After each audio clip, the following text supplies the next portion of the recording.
Yo la team. Ouah. Tu l'as vu dans le titre comme la vidéo bilan 2024 Goals 2025 qui était sortie du coup il y a un an sur ma chaîne. J'avais envie pour parler cette année-là de faire une petite vidéo bilan et on va commencer par YouTube. Le bilan de cette année est plutôt pas mal, j'ai envie de dire, il est même très bien.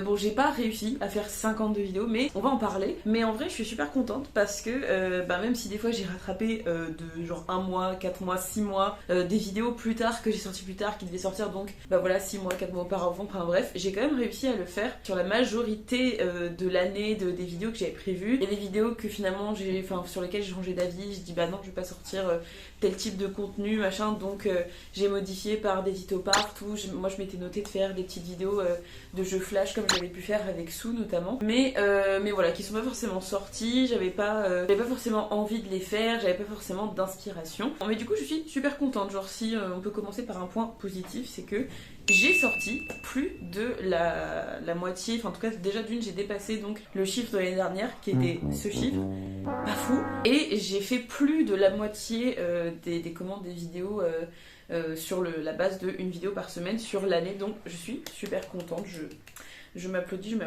YouTube donc, j'ai envie de continuer, ça déjà c'est bien. Je pense que ce qui m'a bloqué et ce qui m'a frustré, mais bon voilà après c'est le jeu, c'est que les shorts là.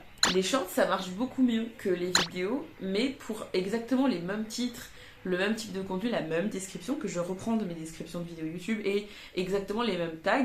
Mes shorts YouTube marchent super bien dès lors que je les poste, voire même des fois quand il n'y a pas de tag ajouté. Mais c'est normal, c'est le format vertical, c'est le format court, c'est comme ça sur tous les réseaux. Il suffit de voir TikTok que j'ai posté Saboubou avec la chanson des Laboubou qui a 55K sur TikTok alors qu'elle dure genre 10 secondes. Mais c'est le jeu des formats d'internet, des réseaux sociaux, etc.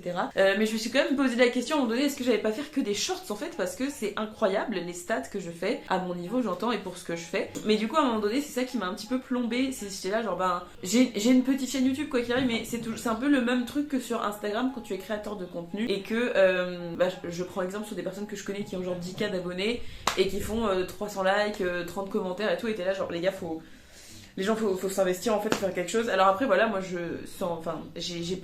pas le niveau, et c'est des petits trucs fun et tout ça, comme il peut y avoir sur d'autres chaînes un peu de divertissement, mais je sais que je filme au téléphone, j'ai pas de micro, voilà, mais je pense que des fois j'étais un peu, par rapport à certaines des vidéos qui ont marché sur ma chaîne actuelle ou ma première chaîne YouTube, j'avoue que des fois j'étais un peu en mode c'est dommage, je pensais qu'au niveau timing machin, ça l'aurait fait et tout, que ça aurait fait des petites stats, et c'est vrai que par exemple je me mets pas un objectif de malade, parce que encore une fois mon but c'est pas de devenir la prochaine youtubeuse de France, youtubeuse de Bretagne, pourquoi pas. Ça on peut mettre en goal 2026, première youtubeuse de Bretagne. Après s'il y a beaucoup de youtubeurs en Bretagne, je ne sais pas. Mais bref, c'est d'avoir en nombre de vues, le nombre d'abonnés que j'ai, sachant que j'ai eu beaucoup d'abonnements sur les derniers mois, notamment quand des fois ça m'arrive de mettre en story, je suis contente, j'ai eu 100 vidéos, et c'est un peu mon objectif, c'est un petit objectif, je m'en fiche, mais à mon niveau il est cool, et c'est vrai que du coup quand ça stagnait et qu'à côté je mettais le short des extraits d'une vidéo que je venais de poster qui faisait ses stats,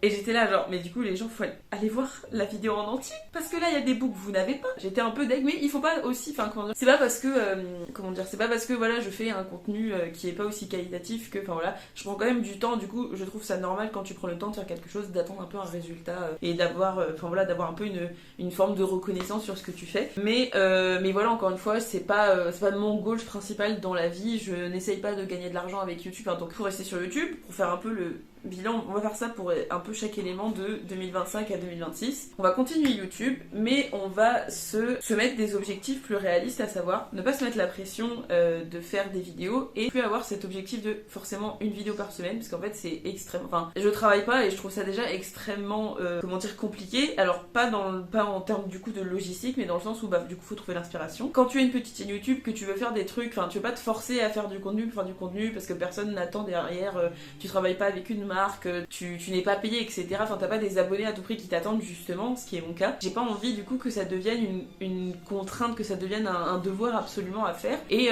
quand je poste une vidéo, je suis toujours contente de la reposter, mais je sais qu'il y a des trucs, des fois je me dis je les ai rushés, ou du coup là j'étais en train de me faire des plannings de je pourrais essayer, là on a bien vu, j'ai rattrapé des vidéos, et du coup au début de chaque vidéo il y a marqué cette vidéo compte pour le 2 août, cette vidéo compte pour le 3 novembre. Et j'ai pas envie d'en arriver à ce stade parce que c'est pas grave. En plus du coup ce qui est con avec ça, c'est que je perds parfois la cohérence du sujet de la vidéo par rapport à la période à laquelle elle sort. Du coup c'est dommage, donc je vais arrêter de le faire, je vais faire des vidéos quand j'ai envie de faire des vidéos. Comme ça je posterai les vidéos a priori au moment où admettons, je sais pas, je vais faire un événement de type Japan Expo, la vidéo, le vlog sortira dans la période où j'ai fait la Japan Expo, et comme ça la cohérence elle sera là. Et moi je me mettrai pas une pression de oh là là attends parce que t'as d'autres contenus qui attendent dans ton téléphone. J'aurais dû sortir avant. Et du coup tu risques de décaler des trucs, mais je veux pas, et je veux plus chevaucher des vidéos plusieurs vidéos sur une même semaine, etc.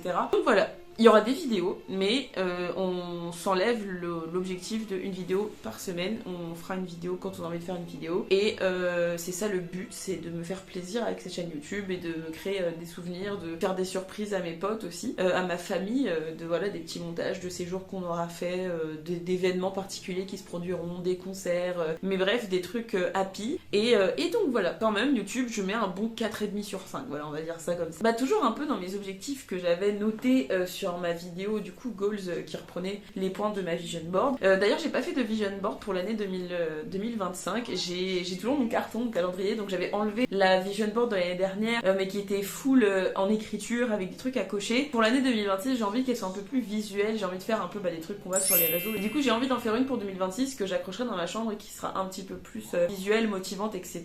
Et pas un truc full avec du texte. Et donc pour revenir, là c'était la petite parenthèse vision board, mais donc pour revenir sur les points, on va faire la maison. Mon objectif maison, le seul que je n'avais pas coché de ma vision board 2025, c'est que j'ai pas refait les joints de la baignoire de la salle de bain.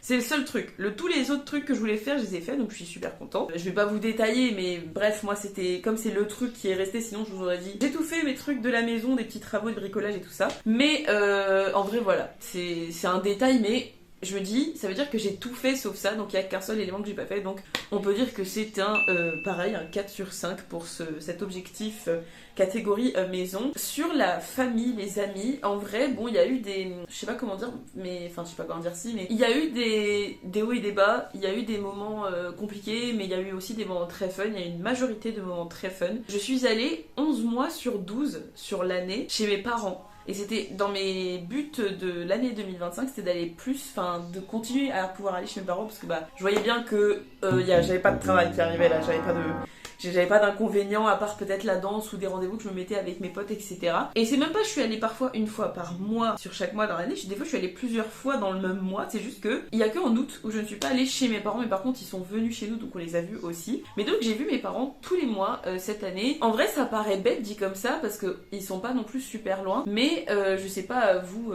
comment ça se passe pour vous, mais je sais que des fois il y a des gens qui essayent normalement on se bute là et en fonction de comment leur vie va évoluer, le travail, ou juste le quotidien, etc. Qui n'ont pas forcément l'occasion de le faire. Et moi, j'ai la chance d'être proche de certains membres de ma famille et qu'elle soit pas en plus, que cette partie-là de la famille soit pas trop loin, parce que j'ai quand même beaucoup de potes qui se sont dispatchés entre l'année dernière et cette année, et que j'ai pas pu forcément aller voir chez elle en plus cette année, mais du coup on s'est moins vu comparé à comment on se voyait les autres années, et j'avais dit cette année je veux pas, même si j'avais trouvé du taf, etc., je veux pas avoir ce truc là de je vois moins mes parents pendant l'année, donc je suis grave contente. 11 mois sur 12, et même eux ils étaient choqués parce que ma mère, dès qu'on part, qu'on s'est pas eu au téléphone, donc on s'est pas eu depuis un moment, je vous vois plus, et toi, et quand je leur ai dit, je suis 11 fois là, je suis 11 mois sur 12 cette année, je crois que c'est un record. Alors depuis que, dans le sens où depuis que je ne vis plus chez eux avec ma sœur,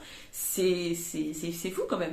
Donc voilà, je vous invite d'ailleurs, vous aussi si vous avez des parents un peu en mode, mais je ne vous vois plus, et voilà, d'essayer d'avoir, si vous avez ce goal, de dire, mais regarde, ici, là, cette année. Les amitiés, je vais pas non plus m'étaler trop parce que bah évidemment c'est du perso, donc voilà, mais au moment où je tourne cette vidéo, on a fait notre soirée PowerPoint avec notre groupe de meilleurs potes qu'on fait depuis un moment donné, depuis un moment déjà, qu'on se connaît. Et en gros, les soirées PPT, c'est soirées PPT de fin d'année où on fait le bilan, comme ce que je suis en train de faire, de l'année écoulée et les goals pour l'année à venir. Mais on fait aussi des soirées PowerPoint sur des sujets quand on a envie de se faire des soirées PowerPoint. Et c'est très drôle, faites des soirées PPT avec vos potes. Et du coup, on se disait bah voilà qu'il y avait eu des hauts et des bas, mais que globalement, on avait passé une bête d'année dans le sens où on avait quand même fait plein de trucs, et notamment cet été. On a fait plein de trucs avec les potes, et du coup, c'est grave cool. On a fait des plages, on a fait des soirées, on a fait des tournages, on a fait des covers, on a fait des soirées, des anniversaires, tout ça. Enfin, il y a eu plein de petits trucs. On est allé au cinéma, on a fait des restos, et enfin voilà, où juste on s'est vus, on a fait des soirées ciné mais à la maison. Et bref,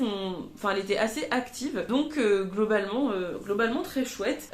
Du coup, les goals, les 2 plus gros goals de l'année à venir, c'est d'aller voir nos potes qui ont déménagé chez eux comment c'est, et puis un peu aussi visiter leur ville avec eux, etc. Et pourquoi pas se faire un petit séjour entre couilles. Moi, c'est vrai que c'est un truc qui me donne de plus en plus envie maintenant que je suis une adulte. Pareil, je vous invite aussi à le faire si vous avez une clique comme ça avec laquelle vous êtes proche. Pareil, un bon 4,5 sur 5 pour la catégorie famille-amis. Les loisirs, j'étais un peu coussi coussa, du coup je suis contente parce que YouTube ça rentre dans les loisirs. Sur le reste, j'ai pas beaucoup dessiné, j'ai pas dessiné du tout. Le seul dessin que j'ai fait c'est celui-là. Typiquement, j'ai dessiné, pour faire un contenu, etc. Je l'ai pas fait pour moi. J'ai envie de réussir pour l'année 2026, ça va être un moment à moi vraiment. Je dis écoute là, tu refais comme quand t'étais ado, tu dessines, parce qu'en fait c'est ma première passion techniquement, et je suis un peu deg de voir que c'est plus autant un réflexe, ça fait plus partie de mon quotidien, et du coup je suis deg parce que c'est vraiment je dessinais en cours, je dessinais quand j'étais en permanence, je dessinais quand je rentrais chez moi, je dessinais quand j'étais en week-end ou en vacances, donc j'ai envie de le faire, parce que, et c'est ça qui est d'autant plus frustrant, c'est que je n'ai eu que ça de temps à faire cette année. Dessiner, j'aurais pu dessiner 2 heures par jour toute l'année si j'avais voulu, mais voilà, après je dis 2 heures, c'est dans le sens où j'avais vraiment ce temps-là pour le faire, donc un peu deg sur ça. Mais alors sinon c'est la danse, mais alors vous allez le voir, je vais essayer de lier ça à la catégorie suivante qui est la santé. On a fait des projets avec les copains, avec Interlude, j'ai fait un projet avec Kerko, et je pense le meilleur truc de l'année, c'est que j'ai dansé à la Paris Manga avec toutes mes meilleures potes, donc ça c'était incroyable, de la danse, mais donc c'était trop bien, c'était vraiment chouette. Mais alors c'était vraiment express, on est arrivé la veille, on a fait dodo, on est arrivé à la Paris Manga, on a dansé, on est reparti. Il y en a qui sont restés parce qu'ils avaient le temps, mais moi j'avais pas envie de m'éterniser à Paris, puis comme ça je pouvais rentrer jusqu'à la gare avec des copines. Globalement sur ça, sur cette partie-là des loisirs, c'est quand même positif. Je vois pas d'autres que je pourrais mettre, ce que j'ai mis dans la catégorie loisirs. Alors si, j'ai fait un petit peu plus de lecture, plutôt en fin d'année, mais par contre j'ai pas tout à fait, j'ai encore des trucs à lire dans ma bibliothèque, et j'ai envie de plus lire parce que ça me fait quand même du bien. C'est vraiment c'est ma hantise à la base de la lecture, mais j'ai trouvé le format qui me plaît, j'ai trouvé les sujets qui me plaisent. C'est un truc basique, mais j'allais dire lire avant de dormir plutôt que regarder son téléphone. En vrai, je suis pas du genre à scroller indéfiniment avant de m'endormir, juste je me retourne 15 fois dans mon lit parce que j'arrive pas à m'endormir comme ça, à me vider la tête. Mais sinon, le truc que je fais, c'est que ça m'arrive d'écouter ma musique, sauf que je peux écouter ma musique jusqu'à vraiment être fatiguée. Parce que moi, quand j'écoute ma musique, je fais des scénarios, je projette, tiens, je vais rêver de ça cette nuit, machin. Et du coup, ça m'endort pas d'écouter ma musique, ça me fait juste cogiter pendant 2 heures. Et des fois, il est minuit, et du coup, le temps que j'arrête d'écouter ma musique, il est 2 heures du matin. Donc, je vais arrêter de le faire, et je vais lire. Et en plus, ma soeur m'a offert un livre que je vous mets ici. Je vous laisserai aller voir de quoi ça cause, mais je pense qu'il va beaucoup me parler, du coup j'ai hâte de commencer. Et donc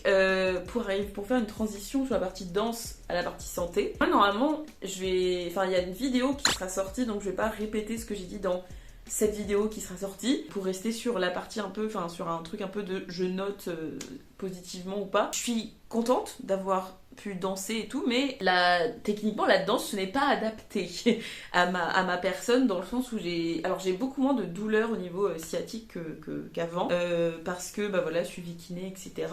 Encore une fois, je vous invite à aller voir cette vidéo parce que je vais pas répéter, j'ai peur de répéter tout ce que j'ai dit là-dedans, donc au pire allez voir cette vidéo et après vous revenez à ce timecode. Et du coup je suis quand même contente parce que j'ai pris du plaisir sur les moments où j'ai fait des projets, mais j'ai envie du coup sur la partie santé toujours continuer à rester active.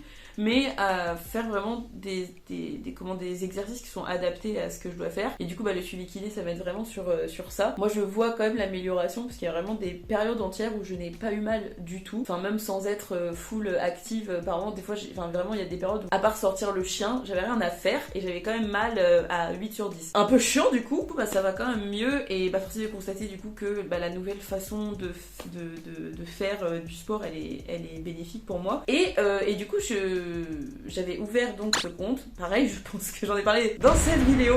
Enfin, que j'en ai reparlé parce que j'en ai déjà parlé sur la chaîne cette année, mais donc j'avais ouvert un compte de sport, etc. Et en 2026, ce compte-là, j'ai envie de le développer un petit peu plus et peut-être du coup développer ce dont je vous ai déjà parlé dans les vidéos transformation physique, de un peu mon histoire. Enfin, dans le sens où raconter moi pourquoi je veux me sentir mieux dans mon corps, pourquoi je perds du poids, etc. Et de vraiment développer et de faire un truc un peu comme certains ont un sujet particulier de départ. Mais voilà, partir de mon histoire et après faire des vidéos, avoir un peu une routine. Et en vrai, le fait de poster sur ce compte, quelque part ça me force, mais sans que ça me fasse chier de faire du sport. Et du coup c'est cool parce que moi ça me met ça m'aide à avoir une routine où tu dis en fait de toute façon avec ce que j'ai je peux pas faire, ça sert à rien que je fasse des séances de 1 heure où je pousse à la salle comme des go muscu, parce qu'en fait c'est pas adapté à ce que j'ai, à mes douleurs, etc. Et ça me fait du bien et moi je vois l'amélioration sur différents points. Donc en 2026 on va développer Tito Sport. Concrètement le goal c'est tout ce qui me fait du bien et tout ce qui fait rester active sur les trucs où j'ai envie d'être active, on va les garder ou on va les développer dans ce sens. C'est comme YouTube, le but c'est pas non plus d'avoir 10K d'abonnés sur ce compte. Si ça arrive, tant mieux. Si les gens veulent me sponsor, y a pas de souci. Mais en gros, moi je sais que personnellement ça va m'aider. En vrai, pareil, goal bien, genre une bonne note sur la santé. J'ai quand même réduit le sucre, c'est toujours compliqué, mais en vrai, je pense que, parce qu'à un moment donné, je vous avais dit, je tenais un carnet, etc. Je pense qu'il faut que j'arrête un peu de me faire un truc où je suis obligée de noter vraiment chaque jour pour chaque truc, genre YouTube, une vidéo par semaine, la bouffe, noter ce que t'as mangé, machin. Il y a des gens pour qui ça marche, moi je l'ai fait, mais il faut que j'arrive à trouver un truc qui, à la fois, je me note pour un peu faire un bilan régulier de ce qui se passe, mais pas à une trop grosse fréquence non plus, parce que sinon ça me met juste une pression.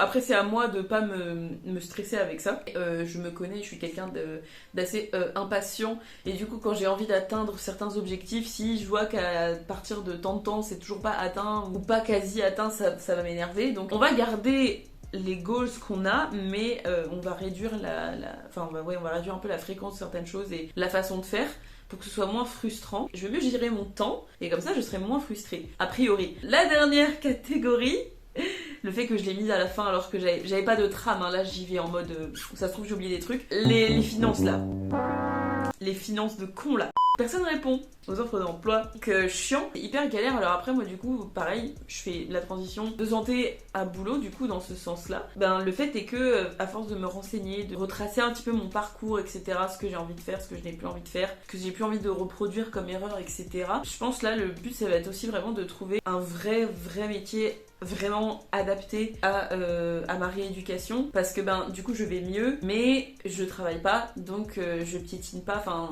quand je vois les tafs moi que j'ai eu et ceux dans quoi j'ai de l'expérience, c'est forcément des tafs où je suis debout tout le temps, je piétine, où je porte des trucs, et c'était pas des tafs où je pouvais faire des pauses suffisamment régulières, voire des pauses pas sur du matériel pas adapté, et donc qui fait au final je finissais toujours par avoir des douleurs. C'est pour ça en fait venez me sponsor sur Tito Sport, comme ça ce sera forcément adapté à ce que je fais comme contenu, parce que ce sera moi qui gère mon emploi du temps et j'aurai juste des missions, des pubs à faire avec mon sponsor, avec mes sponsors de trucs de sport et tout. Ce serait trop bien, ce serait incroyable. On va manifester pour 2026. C'est le truc qui me fait le plus peur, parce que je me dis mais en fait je postule dans des trucs qui me donnent envie, mais qui vraiment comme ça ne s'améliorera pas comme ça non plus du jour au lendemain, surtout en reprenant du coup une activité professionnelle. C'est un peu je pense le truc qui m'angoisse le plus, c'est de vraiment trouver un truc qui est adapté. Maintenant là où je suis rassurée aussi, c'est que j'ai eu tellement de d'aide là à partir du milieu de l'année, avec le suivi kiné, le suivi rhumato, les recherches que j'ai faites, etc. C'est pas imaginaire ce que tu as, c'est normal que ça se passe pas bien des fois dans les tafs que je fais. Pourquoi est-ce que je finis par avoir des douleurs, soit des métiers très stressants, les patrons très stressants et pas réglo. Je pense que vraiment des fois il y a des gens qui comprenaient pas, qui n'ont pas cru, que ce soit dans le milieu personnel ou professionnel, et c'est compliqué parce que j'y peux rien que ce soit pas physique, mais c'est là, et du coup c'est compliqué. Et comme mon goals final, enfin je pense le plus gros goals qui sera celui de l'année 2026, et même goals de vie en général, c'est de déménager et d'avoir un truc en rez-de-chaussée, maison, jardin pour le petit Youyou et pour moi. Et bien j'espère que tout ça va se faire, parce que quand tout ça se sera réglé, enfin quand la partie finance sera réglée, beaucoup de choses aussi moi que je vais pouvoir faire sur ma partie perso, ma partie YouTube, loisirs, etc. qui couleront de sources. Je sais pas si c'est très clair ma phrase, mais on se comprend, et du coup j'espère, voilà. Mais du coup on va manifester pour l'année 2026, mais globalement 2025 je lui mets quand même une bonne note à 6,5, 7 sur 10. Ça paraît peut-être un peu bas, en vrai moi je trouve 7 sur 10 ça va, parce que il y a quand même eu des périodes, je sais pas comment dire, il y a pas eu des, je sais pas comment expliquer, genre il y a eu vraiment des moments de down, mais globalement sur la majorité. Et puis faut toujours relativiser à son échelle, mais moi je trouve voilà, que j'ai une bonne année. J'espère que l'année 2026 sera meilleure, et de toute façon on va tout faire pour. Et du coup pour terminer cette vidéo, parce que ce que j'ai dit à mes copines tout à l'heure, et je vous invite à le faire, comme donc nous on fait des soirées PPT, et puis qu'on essaye des fois de savoir un peu quand on fait le bilan de notre année, qu'est-ce qui s'est passé, etc. Les moments de down qu'on a eu, quand on a l'impression qu'une période entière de l'année a été pourrie parce qu'il y a eu un truc qui s'est passé ou qui a traîné, qui est revenu, je vous invite le premier de chaque mois à noter un peu votre mois passé. Là ce mois-ci il s'est passé ça de positif, même s'il y a un seul truc, le but c'est d'avoir au moins un élément à noter à la fin de votre mois. Et en gros là par exemple, là vous avez rien à noter, vous allez juste attendre que le mois de janvier passe, et le 1er février vous allez vous poser, vous allez dire ok, je me donne une heure chaque premier du mois pour dire ok là je note mon mois, et je dis il s'est passé, alors vous avez le droit de noter des trucs négatifs pour vous en rappeler, et puis pour travailler dessus. Puis de toute façon quand il y a un truc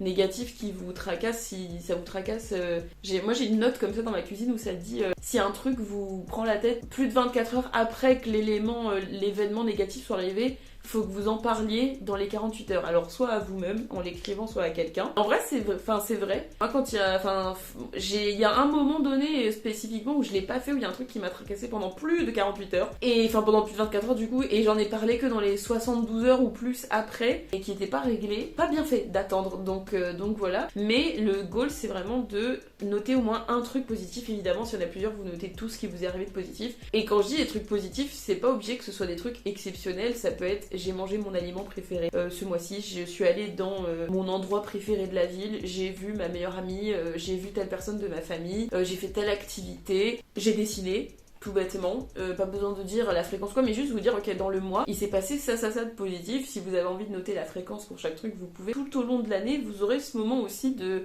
bilan de chaque mois pour vous dire ok mais là il s'est passé ça. Moi je pense plus à des copines, puis aussi à moi, mais où il y a eu des trucs des fois il s'est passé un événement négatif qui peut parfois a pu revenir sur le tapis des moments de l'année où telle personne a dit tel truc, où il s'est passé tel ou tel truc, et du coup ça a fait repenser à machin, et voilà des trucs qui traînent tout simplement, où tu penses que ça peut être réglé et en fait c'est au-dessus de ta tête et tu sais pas comment régler la situation. Mais du coup ce n'est pas parce que ça a duré peut-être sur plusieurs semaines ou plusieurs mois que ça veut dire que toute une période de votre année est pourrie. Évidemment que si t'as un truc négatif qui gravite autour de toi, et que ça dure sur plusieurs mois, c'est pas évident à gérer, mais ça veut pas dire que tous ces mois-ci, tu peux les voir que sous le prisme de ces trucs négatifs là, alors que en fait quand tu fais le bilan, il t'est arrivé des trucs positifs dans ces mois, et moi je trouve que c'est important j'ai vraiment envie de le faire, et du coup je dis aux copines, ça nous aidera pour la soirée PPT de la fin d'année 2026, mais voilà, mais je suis contente de mon année. Je vais moins me mettre concrètement, je vais moins me mettre la pression. Moi mon plus gros problème c'est d'avoir envie de faire tout en même temps, que tout se règle en même temps, alors que des fois tu peux pas, t'es obligé d'attendre des réponses, t'es obligé d'attendre que tel ou tel truc se règle, tout ne peut pas arriver, tout ne peut pas changer comme ça du jour au lendemain, et même si tu fais ce qu'il faut pour, et voilà, et moins se mettre la pression, et se mettre peut-être des objectifs pas forcément moins ambitieux, mais sur une période plus raisonnable. Et je vous invite à le faire si c'est aussi votre cas. Concrètement, moi je vous souhaite une bonne fin d'année 2025. J'espère que votre année elle a été bonne, et j'espère que si elle n'a pas trop été bonne, vous arrivez donc quand même déjà sur cette fin d'année 2025 à trouver les éléments positifs de votre année, et puis surtout à vous dire ok l'année 2026 let's go si on a des objectifs un petit peu précis, et de pas vous mettre la pression en mode il faut absolument que le 1er janvier je fasse ça et machin parce que ça y est c'est le début de l'année. On y va progressivement, c'est juste l'année 2026 je veux qu'il se passe ça. Vous n'êtes pas obligé de commencer le lundi de la nouvelle semaine, vous n'êtes pas obligé de commencer le premier du mois de l'année de machin, et on se concentre sur le positif. Je vous fais des gros tout baveux, je vous dis pas à la semaine prochaine quoique mais je vous dis à l'année prochaine, et bisous bisous.